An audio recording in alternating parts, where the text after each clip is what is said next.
사람이 마땅히 우리를 그리스도의 일꾼이요 하나님의 비밀을 맡은 자로 여길지어다.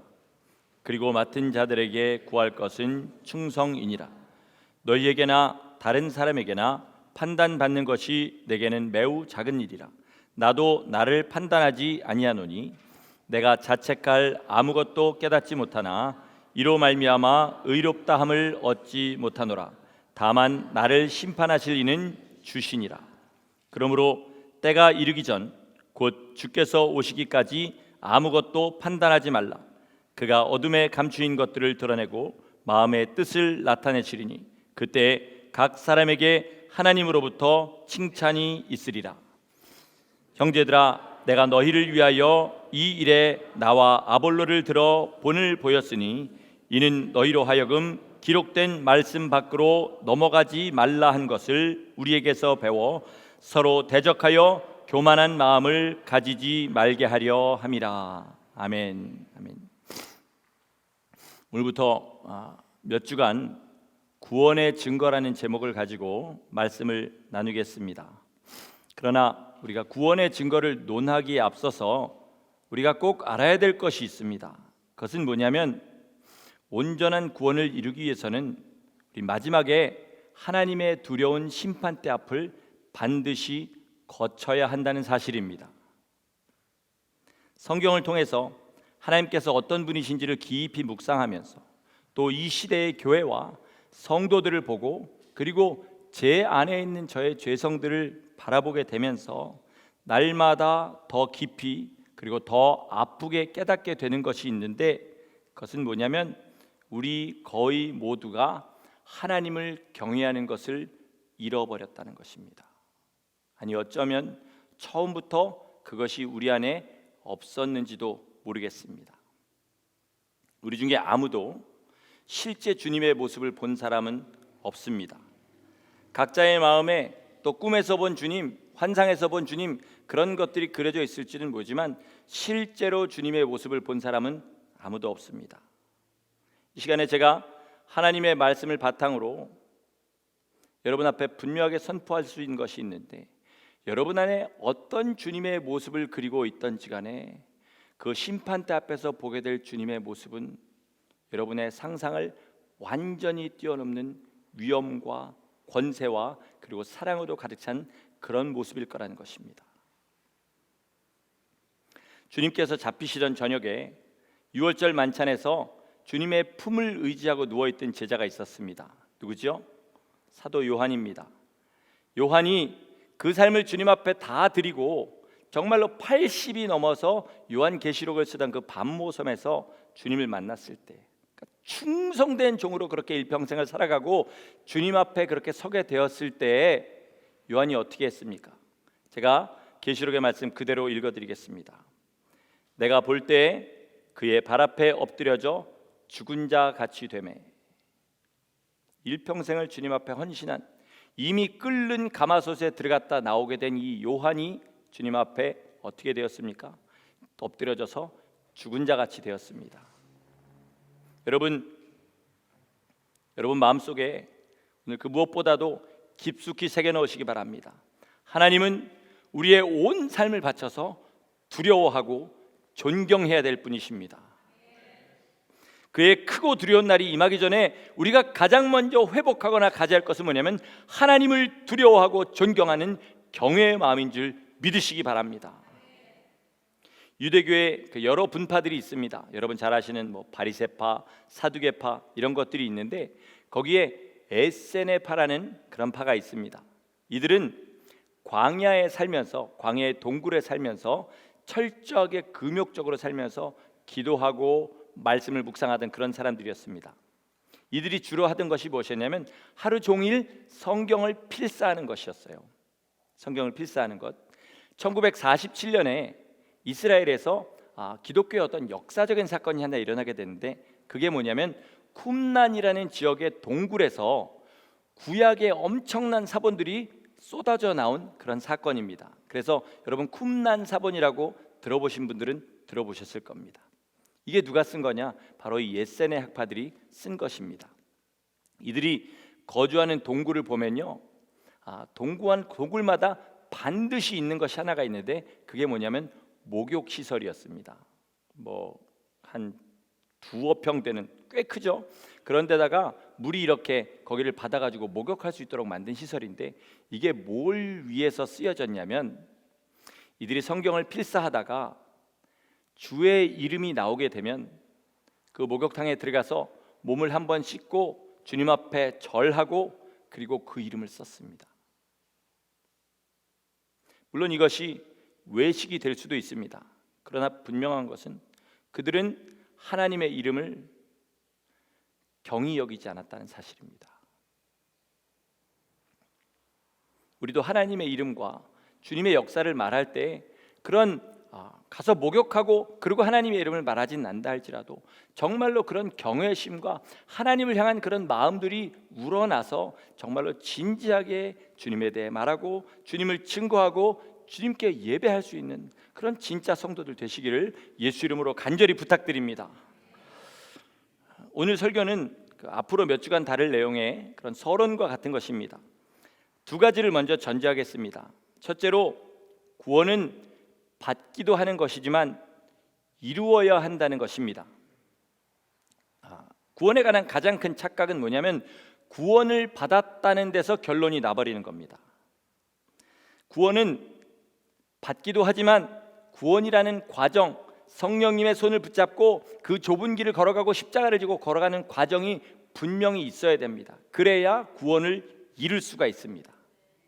바울은 구원을 받았다는 말도 쓰지만 구원을 이룬다는 말도 사용합니다. 지금 이 땅에서 마음을 다하고 뜻을 다하고 성품을 다하고 목숨을 다하여서 주 하나님을 사랑하고 그리고 내 이웃을 내 몸과 같이 사랑하는 그 삶이 있고 그리고 주의 성령에 힘입어서 그 삶을 주님 앞에 설 때까지 계속해서 살아나가서 내 삶의 마지막을 그 모습으로 마치는 것이 바로 구원을 이루는 것입니다. 이룬다고 해서 우리가 그것을 주도하는 것은 아닙니다. 성령님께서 우리를 그렇게 인도하실 수 있도록 우리의 삶을 주님 앞에 내어드린다는 말입니다.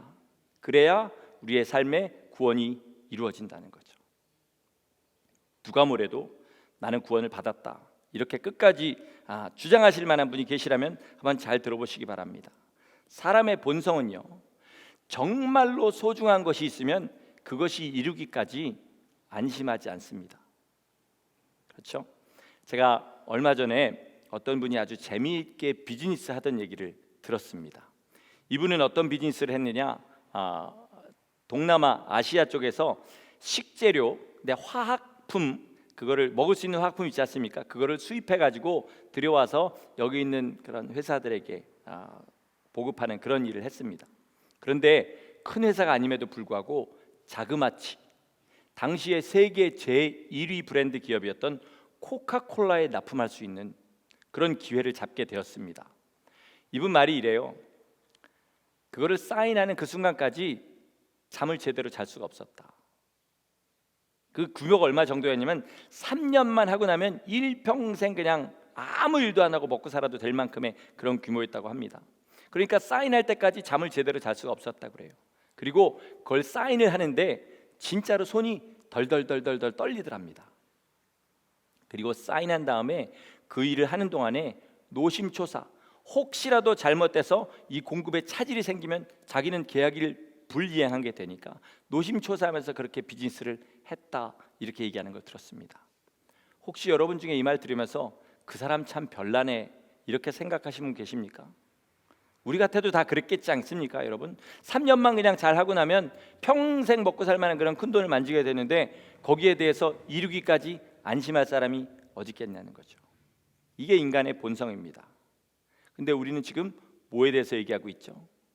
영원한 구원에 대해서 얘기하고 있습니다. 하나님의 그 나라에 들어가서 예수 그리스도와 함께 영원히 다스리면서 하나님이 누리시는 그 기쁨을 누리는 그 나라에 들어갈 것을 우리는 기대하고 있습니다. 이것만 놓치면 끝나는 것이 아니라 이것을 놓친다면 무슨 일이 생기느냐? 영원한 지옥 형벌 가운데서 영원한 고통을 받는다는 것을 우리가 믿는다고 입으로 고백하고 있습니다. 그런데 나는 이미 구원받았다고 안심한다고요? 여러분 이것은 인간의 본성에 어긋나는 일입니다. 또 어떤 분은 얘기하기를 이게 성령님께서 나한테 확신을 주셨기 때문에 나는 조금도 의심하지 않습니다, 이렇게 얘기하는데, 그런 분들은 끝까지 설교를 한번 들어보시기 바랍니다. 두 번째 전제는 오늘 바울의 말에 가장 중요한 키포인트가 있는데, 심판하시는 이는 주님이시라는 사실입니다. 심판하시는 이는 주님이십니다. 앞으로 제가 구원받은 사람들에게 나타나는 증거들을 설명할 텐데, 미리 알아두실 것은 그 중에 100%라고 할 만한 증거는 없습니다. 무슨 말이냐면 심판하실 이는 주님이시라는 겁니다. 우리가 주님 앞에 가서 주님이 마지막에 최종적으로 너는 내 나라에 들어오기 합당한 자란 얘기를 듣기 전까지는 어떤 것도 100%는 없다는 사실입니다. 이거를 분명하게 인정해야 됩니다. 하나님을 끝까지 그러니까 두려워해야 되는 거죠. 뒤에 또 다루겠지만 자기 나름대로는 너무나 확실한 증거가 있다고 그렇게 자기의 구원을 확실하는 것은 미련한 일인 게, 심판하시니까 주님이신데 자기가 확신하면 뭐 하겠냐는 거죠. 어떤 사람은요, 이 사실을 악용합니다. 야, 심판은 주님이 하시는 거야. 네가 뭔데 나한테 이래라 저래라 해. 네가 뭔데 내가 구원 받았다 못 받았다, 내 믿음이 좋다 안 좋다 그렇게 얘기해. 나중에 하나님 앞에 가서 보자, 이렇게 이야기하는 사람이 있습니다. 바울이 이 말을 할 때 전제한 것을 보시기 바랍니다. 그 전에 뭐라 그랬냐면 내 스스로 자책할 만한 아무것도 깨닫지 못하나, 이렇게 얘기했습니다. 바울이 자책할 만한 것을 깨닫지 못했다는 것은 율법에 통달한 그가, 그리스도의 복음에 통달한 그가 자기가 아는 하나님, 두려우신 하나님, 사랑의 하나님, 나를 위해 십자가에 돌아가신 그 하나님의 삶에 비춰봤을 때 전혀 내가 자책할 만한 것이 없다, 이 말입니다. 그럼에도 불구하고 나는 내가 스스로 의롭다고 생각하지 않는다. 왜? 나를 심판하시는 주님이시기 때문에. 여러분, 이 말이 어떻게 누가 봐도 그리스도인 같지 않은 사람이 사용할 수 있는 말 같이 보이십니까? 나는 지금 그리스도의 삶을 살진 않지만 심판대 앞에 갔을 때 심판하시는 주님이시니까 그때 가서 보자 라고 사용할 만한 말이냐는 거죠. 여러분, 그 나라에 가서 반전은 없습니다. 이 땅에서 험악하고 주님 뜻대로 살지 않고, 그리고 정말 하나님이 가장 미워하시는 죄들 가운데 살았으면서 남을 미워하고 교회를 어지럽히고 또 세상에 나가서 주님의 이름을 더럽히는 그런 삶을 살았으면서 하나님 앞에 가서 반전이 일어날 거라고 기대하셔서는 안 됩니다.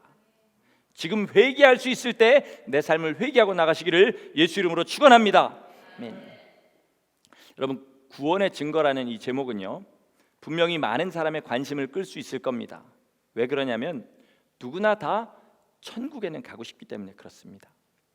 그러나 구원이라는 것이 그 삶의 궁극적인 단 하나의 목표가 되지 못하는 사람, 구원이라는 것을 마치 음악회 입장권 사는 것처럼 내가 돈 주고 샀으면 내 거고 내가 버리거나 남에게 주기 전에는 영원히 그건 그 티켓은 내 것이라고 생각하는 그런 사람들에게는 제가 지금부터 하는 말은 별 소용이 없을 겁니다. 이미 받았는데 확인할 필요가 뭐가 있습니까? 구원이 중요하지 않은데 확인할 필요가 뭐 있냐는 거죠. 이런 사람들이 구원을 확인하고 싶어하는 목적은 딱 한 가지입니다. 확인하고 다시 세상으로 돌아가는 거죠. 확인하고 다시 세상에 나가서 내 뜻대로 사는 거죠. 나 죽어서 구원만 받는다는 그것만 확인하고 싶은 겁니다. 이런 사람들을 저는 다른 말로 지옥만 면하고 세상을 즐기고자 하는 자들, 이렇게 표현하고 싶습니다. 구원은 심각한 겁니다. 얼마나 심각하냐? 하나님 편에서는 아들을 보내서 십자가의 그 모진 고난을 당하게 하실 만큼 진짜로 심각한 겁니다. 우리에게도 그만큼 구원이 심각한 것이 되지 않으면 구원을 기대할 수 없습니다. 이걸 분명하게 아시기 바랍니다. 여러분, 지금 내가 하나님 앞에서 악하게 사는데 내 마음에 하나님을 향해서 불순한 마음들, 예수님이 가장 싫어하시는 미워하는 죄들이나 또는 세상의 음란한 죄들이나 탐욕의 죄들을 저지르면서 지금 당장 나한테 심판의 불이 떨어지지 않는다고 해서, 내 삶에 어려운 일이 생기지 않는다고 해서 하나님이 못 보셨다거나 잊어버리셨다거나 눈 감아주신다고 생각하셔서는 안 됩니다. 주님의 심판대 앞에 갈 때 여러분은 분명히 알게 될 겁니다. 하나님이 못 보신 것도 아니고 잊어버리신 것도 아니고 눈 감아주신 것도 아니라는 사실을 그 자리에서 알게 될 때 그것이 여러분에게 내리는 최종 판결이 될 수 있습니다. 그러므로 여러분, 구원이라는 것을 정말 두렵고 떨리는 마음으로 여러분 심령 가운데 받으시기를 간절히 부탁드립니다. 오늘부터 이 구원의 증거에 대한 말씀을 전하는데 무엇을 바탕으로 참고했냐면 조나단 에드워드 목사님의 신앙 감정론이라는 책을 참고로 하면서 말씀을 전합니다. 지난주에 제가 조나단 에드워드 목사님 얘기를 많이 드렸죠. 이분이 기독교 역사에 가장 지성과 영성이 겸비된 종 중에 한 분인데, 이분이 1차 영적 대각성 운동이라는 것을 주역으로 겪으셨습니다. 저 보스턴, 뉴잉글랜드 그쪽에 일어나면서 이쪽에 성령의 불이 떨어졌던 그런 1700년대에 일어났던 사건인데요. 그 시작부터 마지막 쇠퇴하는 것까지 다 지켜보고요. 그리고 하나님 앞에, 하나님 이것은 도대체 무엇이었습니까? 이게 도대체 왜 이렇게 됐을까요? 기도하고 성경을 묵상하면서 오랜 기간 동안 이 쓴 책이 뭐냐면 이 신앙 감정론이라는 책입니다. 제가 이 말씀을 여러분한테 드리는 이유는요, 표절 시비를 피하려고 그러는 게 아닙니다. 제가 뭐 표절한다고 누가 신경이나 쓰겠습니까? 그리고 또 제 나름대로 소화해서 여러분에 전하는 것이기 때문에 표절도 아니라고 믿습니다. 그런데 왜 이 말씀을 드리냐면, 지금부터 드리는 말씀이 분명히 여러분 각자의 마음에 다 부딪혀올 것이기 때문에 그렇습니다. 그럴 때 저 말은 그저 작은 중형교회, 미국에서 이 정도면 중형교회입니다. 작은 교회 목사가, 아직 덜 된 목사가 자기 마음대로 하는 소리야, 이렇게 요리조리 피하지 마시라고 제가 굳이 조나단 에드워드 목사님 얘기를 꺼내는 겁니다.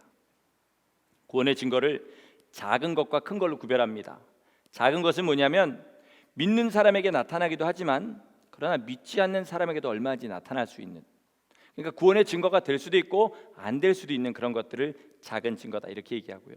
큰 증거는 구원받은 자에겐 반드시 나타나는 현상들을 이야기합니다. 그런데 이 현상들이 분별하기가 쉽지 않기 때문에 이것을 증거라기보다는 우리 일평생 동안 잃지 않고 계속해서 추구해 나가는 그런 신앙생활이다, 이렇게 말씀드리고 싶습니다.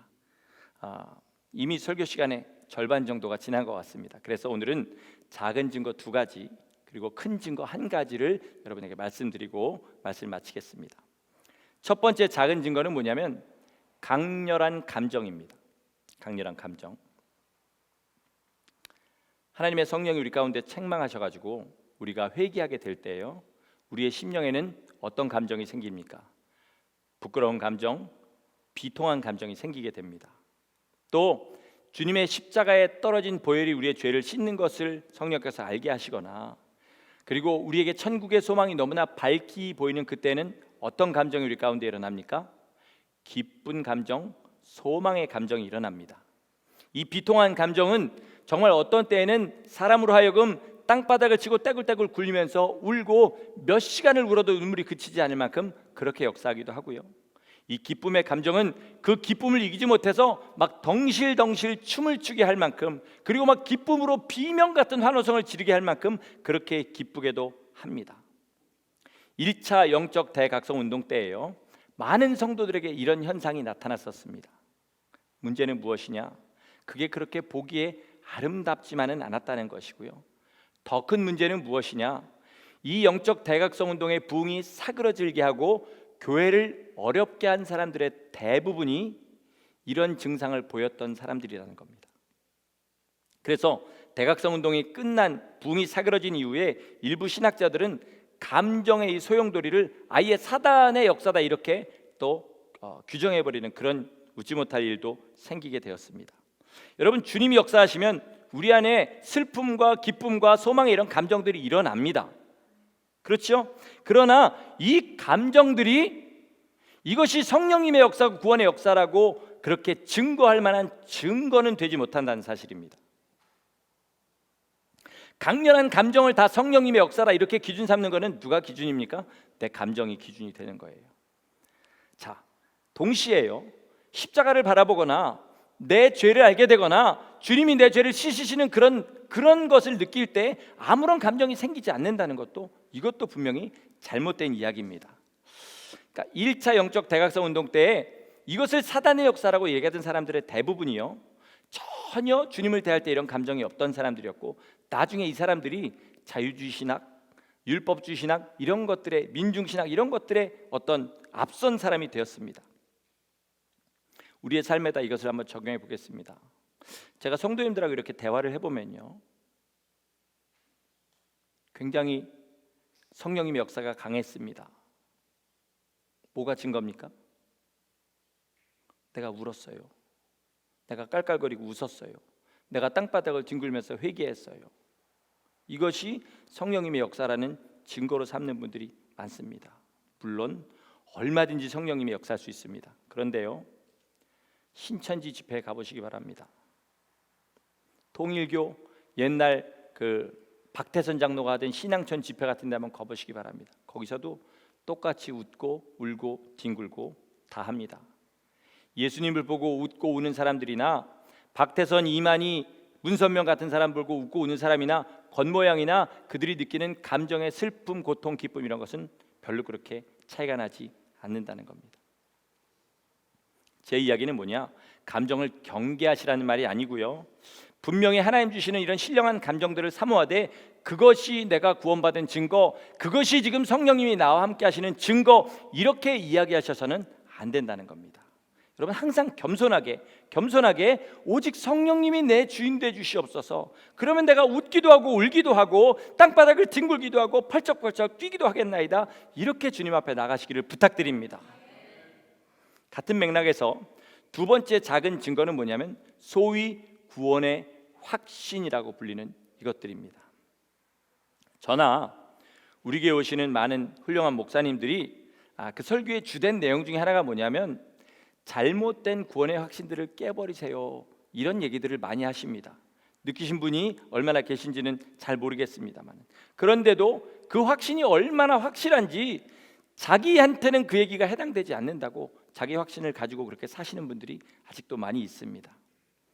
성경에 보면 믿음의 사람들은 다 구원의 확신을 가지고 그렇게 신앙생활을 했습니다. 모세가 그랬고요, 다윗도 그랬고요, 시편의 모든 기자들도 다 그랬습니다. 그리고 신약 성경으로 넘어와서 베드로, 요한, 바울도 다 그런 분명한 구원의 확신이 있었습니다. 그러나 설사 내가 하는 고백이 그들이 하는 고백과 토시 하나 틀리지 않고 똑같다 할지라도 그것이 내가 구원받은 증거다, 이렇게 얘기하는 것은 위선적인 일입니다. 어떤 때 이것이 위선이 되는지 아십니까? 성경을 진지하게 상고하지 않고 성경이 내 삶에서 이루어지고 있는지를 상고하지 않고 그저 스스로 나는 구원받았다고 확신하는 것은 위선적인 일입니다. 아무 조사도 안 해보고 자기 전 재산을 다 어떤 사업에 털어버리는 그런 미련한 일입니다. 두 번째, 자기가 확신하는 것을 의심조차 해보지 않는다면 그것은 분명히 위선입니다. 우리 마귀의 역사를 생각해보면 알 수 있습니다. 어떤 사람이 정말 하나님 주시는 구원의 확신이 확고합니다. 마귀는 그 사람을 어떻게 공격할까요? 상상하기도 싫겠지만 여러분이 마귀라면 어떻게 하시겠습니까? 그 사람 구원에 의심을 넣어줄 겁니다. 그죠? 그러면 잘못된 확신을 가진 사람은 마귀는 어떻게 공격할까요? 내버려 둡니다. 내버려 둬요. 그러니까 내가 어떤 구원의 확신을 가지고 이걸 의심조차 해보지 않는다, 그건 분명히 잘못된 확신을 가지고 있는 겁니다. 마귀가 건드리지도 못하는 게 아니라 안 하는 거라는 사실을 분명히 아시기 바랍니다. 세 번째, 자기 부패함을 깨닫지 못하면요, 그것은 위선입니다. 그리스도인이 되었다는 것은 뭐냐? 자기의 부패한 것에 대한 감각이 그렇지 않은 사람보다 수십 배, 수백 배 더 민감해진다는 것을 의미합니다. 왜요? 그전에는 모든 사람한테 다 그저 나는 냄새인 줄 알았는데 그리스도의 향기를 맡고 나니까 어떻게 되죠? 내 안에서 썩은 창질의 독한 냄새가 나는 것들을 더 민감하게 알 수밖에 없는 거죠. 옛날에는 이게 향기인 줄 알았는데 알고 보니까 독한 창질의 썩은 냄새였다는 사실을 알고 그 냄새에 민감해진다는 거죠. 그래서 그리스도인은 어떤 사람이냐? 자기의 부패함이 하나님의 거룩함과 함께할 수 있도록 하시는 그리스도의 보혈의 능력의 신비를 날마다 더 깊이 아는 사람입니다. 그래서 날마다 그 입술로 하는 고백은 뭐냐? 주의 보혈 능력 있습니다. 주의 보혈 능력 있습니다. 나를 살리는 것은 오직 주님의 보혈의 능력입니다. 이것만을 고백하며 나가는 사람이 그리스도인 것을 믿으시기 바랍니다. 그러므로 이런 것들이 없이 구원의 확신만 있다, 그러면 그 사람은 분명히 거짓된 확신을 가지고 있는 거죠. 이거보다 더 미련한 사람이 있는데, 어떤 사람이냐면 어떤 영성 있는 훌륭한 목사님이 나보러 구원받았다고 그랬다, 이거 믿는 분들입니다. 여러분 알게 모르게 그거 많이 믿으시지 않습니까? 저만 해도요, 어떤 훌륭한 목사님이 나한테 앞으로 목회 잘할 겁니다, 목사님 목회 앞으로 소망이 있습니다, 이런 게 뭐 얼마나 좋은지 몰라요. 근데 목사님 이거 문제입니다, 그러면 마음속에서 반항심이 생깁니다. 왜 그런 말을 믿는 게 미련하냐면요, 아무리 영성이 하늘에 닿는 목사님이라 할지라도요, 그 목사님은 심판할 권세가 없습니다. 심판할 권세가 없는 사람이 구원받았다는 말 믿고 그거 믿고 사는 것처럼 미련한 게 어디 있습니까? 그죠? 두 번째, 이건 더 중요한 말인데요, 그런 영성 있는 목사님 앞에 설수록 나는 계속 더 크게 알랑방구를 끼면서 나간다는 사실, 나한테 선한 모습을 어떻게든 그 목사님한테 보여주려고 그렇게 외식하면서 나간다는 사실을 아시기 바랍니다. 어떤 목사님들이 이렇게 왔을 때요, 성도님들을 보면 사실 제 마음에 좀 어렵습니다. 저 성도님이 저런 분이 아닌데 왜 저 목사님 앞에만 가면 이렇게 되지? 막 그런 생각이 들어가는 거죠. 그러니까 그런 내 모습을 보고 나한테 내리는 판단을 믿는 것은 미련한 일이라는 겁니다. 그러니까 이런 작은 증거들은요, 반드시 큰 증거, 확실한 증거의 뒷받침을 받을 때야 내가 구원의 길을 걷고 있다는 증거가 될 수 있습니다. 그래서 오늘 그 구원의 큰 증거 하나를 전하고 말씀을 마치겠습니다. 이 구원의 큰 증거는 뭐냐? 성령님의 내주하심입니다. 성령님의 내주하심. 그럼 보통 우리는 다 성령님이 내 안에 내주하신다 이렇게 생각하지 않습니까? 근데 성령님은 구약 시대에도 역사하셨습니다. 그죠? 다윗이 뭐라 그러냐면 주의 성령을 내게서 거두지 마옵소서, 이렇게 기도합니다. 이 말이 뭐가 문제인지 지금 아십니까? 예수님은 뭐라 그러셨냐면 진리의 성령이 너희에게 오시면 그가 영원토록 너희와 함께 하시리라. 너희를 떠나지 아니하고 그와 같이 버려두지 아니하시고 세상 끝까지 함께 하시리라, 이렇게 얘기하셨어요. 근데 다윗은 뭐라고 기도하죠? 주의 성신을 내게서 거두지 마옵소서. 무슨 말이냐면요, 구약 시대에 역사하던 성령과 신약 시대에 내주하시는 성령의 역사는 다르다는 겁니다. 왜 예수님이 여자가 난 자원 중에 세례요한보다 큰 이가 없도다, 그러나 천국에서는 지극히 작은 자라도 그보다 크니라 하셨냐면, 예수 그리스도의 십자가의 속죄가 있어야 그때부터 성령님이 우리 가운데 내주하시는 역사가 있을 수 있습니다. 그래서 구약시대 역사하신 성령, 신약시대 역사하신 성령이 다르다는 겁니다. 그런데 지금부터 이제 얘기가 여러분의 마음을 좀 불편하게 할지 모르겠습니다. 제가 여러분에게 좀 솔직하게 고백할 것이 하나 있는데요, 저나 여러분이 성령을 받았다는 말을 사용할 때마다 마음이 편하지 않습니다. 왜냐하면 신약 성경에서 보는 성령 받은 성도들, 거듭난 성도들의 삶과 우리의 삶이 너무나 판이하게 다르기 때문에 그렇습니다. 제가 이런 말을 한다고 해서 성령을 받은 사람이 안 받은 사람으로 변하지 않습니다. 또 성령을 안 받았는데 받은 사람이 되지도 않아요. 그러니까 화내지 말고 좀 들어보시기 바랍니다. 청교도들이 누군지 아시죠? 이 미국이 청교도들이 세운 나라 아닙니까? 이 청교도들은요, 보니까 회심과 거듭남을 구별했습니다. 이들은 분명히 회심도 구약시대 역사하시는 그 외주하시는 성령의 감화와 감동으로 말미암아 이루어지는 것이다, 이렇게 믿었어요. 그리고 그 회심한 사람의 기준이요, 지금 우리가 소위 말하는 성령 충만한 사람보다 훨씬 더 높았습니다. 그러나 이들은 동시에 이런 회심한 사람이 성령님께서 그 안에 들어오셔서 완전히 그 삶에 들어오시고 그 심령의 보좌에 앉으시는 그것을 뭐라고 보았냐면 거듭남이다, 이렇게 보았습니다. 소위 우리가 말하는 인치심이라는 것을 이것으로 보았던 거죠. 이게 제 마음을 불편하게 하는 것은 이게 다 성경적인 근거가 있기 때문에 그렇습니다. 성경은 뭐라 그러냐? 성령은 받은 사람을 이제 더 이상 육신에 속한 삶을 살지 않는다 이렇게 선포합니다. 심지어 갈라디아서 2장 20절에는 그리스도와 함께 십자가에 못 박힌 사람이다. 그 안에 그 옛사람이 더 이상 살지 않고 그리스도께서 사신 사람이다 이렇게 선포합니다. 여러분, 내주하시는 성령을 받지 못했다고 해서 지옥에 가지 않습니다. 그러면 아브라함도 모세도 다윗도 다 지옥 갔어야 되잖아요. 하나님께서는 그들을 위하여 한 성을 예비하셨다 분명히 이렇게 얘기합니다. 그러나 온전히 내가 거듭나서 성령의 인심을 받아서 이제 더 이상 흔들 수 없는 그 구원을 분명히 받았다. 그러면 이 내주하시는 성령님의 역사와 증거가 나타나야 됩니다. 그게 뭐냐면 바로 성령의 열매입니다. 보통은 다 은사를 더 신기하게 생각하고 은사 받은 자들을 더 사모합니다.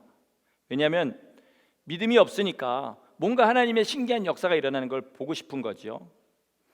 그러나 은사는 마치 거울과 같은 것이고 반짝이는 은박지와 같은 것입니다. 햇빛이 강렬할 때는 어떤 빛을 낼 수 있지만 햇볕이 없어져 버리면 아무 빛도 내지 못합니다.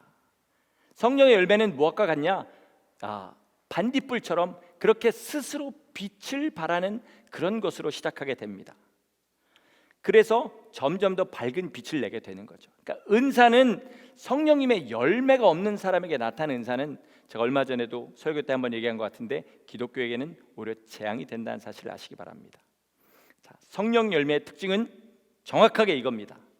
육에 속한 것과는 반대가 되는 겁니다. 육에 속한 것들은 받을 수도 없는 것들입니다. 사도 요한이 말한 대로 내가 육체의 정욕이나 안목의 정욕이나 이생의 자랑을 쫓아 산다면 그 안에 하나님이 거하지 않는 겁니다. 왜 이거를 나한테는 상관이 없는 내가 가진 육체의 정욕, 내가 가진 안목의 정욕, 내가 하는 이생의 자랑은 여기가 상관없다고 생각하시는지 도무지 이해할 수가 없고 하나님은 더 안타까우실 것이라고 믿습니다. 여러분, 초대교회에 성령 받은 사람들이 얼마나 철저하게 육신의 가치관을 버렸는지 여러분 잘 아시지요? 아나니아와 삽비라를 한번 보시기 바랍니다. 이 사람들은 자그마치 재산의 반을 바쳤습니다. 그들이 부자인지 가난인지 알 수 없지만 요즘 재산의 반을 바쳤으면 조그만 교회들 다니면서 간증할 수준의 그런 믿음이라고 아마 그렇게 얘기할 겁니다. 그런데 원래는 전부를 바치기로 해놓고 반을 숨겼다고 해서 성령님께서 그들을 죽이셨어요. 네 정성이 이거밖에 안 되냐 그래서 죽이신 게 아니고요. 너희가 하나님을 속였다 그래서 죽이신 겁니다. 여러분, 복음은 놀라운 능력이 있습니다. 용서가 있고 사랑이 있어요. 소망이 있습니다. 그러나 하나님 앞에 정직하지 못한 사람은 절대로 복음의 능력을 힘입을 수 없습니다. 내 죄가 죄 아닌 것처럼 그렇게 어둘러대고 나가는 사람은 절대로 복음의 능력을 힘입을 수 없습니다. 내 마음을 고치지 않고는 하나님의 복음의 능력을 힘입을 수 없다는 겁니다. 그게 신약 성경에 내주하시는 성령을 받은 사람들이 가진 당연한 가치관이었어요. 여러분, 우리 안에 이게 있습니까? 여러분 안에 이게 있습니까? 분명히 믿음과 어긋난 삶이 정말로 하루에도 여러 가지가 있지요. 그것이 그저 실수가 아니라 내 추구하는 것이 그것이라는 것을 내가 분명히 압니다. 그럼에도 불구하고 아무렇지도 않잖아요. 찔리고 거기서 끝나고 말잖아요. 울고 말잖아요. 예배 드려서 울고 회개했으면 그것으로 말미암아 나는 남보다 좀 낫다 생각하고 세상에 나가 똑같이 살지 않습니까? 오늘 아침에 기도하는데 제 마음에 절망이 온 것은 뭐냐면 예배를 드리고 가서 결국은 또 똑같은 삶을 살 것이다. 왜냐하면 그것이 여지껏 내 삶에 계속 반복되었기 때문에 정말 오늘은 정말로 각오하고 주님 앞에 나가야겠다, 이 마음을 먹게 되었습니다. 여러분, 솔직하게 말씀드려서 성경을 기준으로 여러분이 아는 정말 십자가에 자기를 못 박은 사람이 몇 명이나 되십니까? 전 몇 명 없습니다. 산 사람 죽은 사람 다 합쳐서 그렇게 많지 않습니다.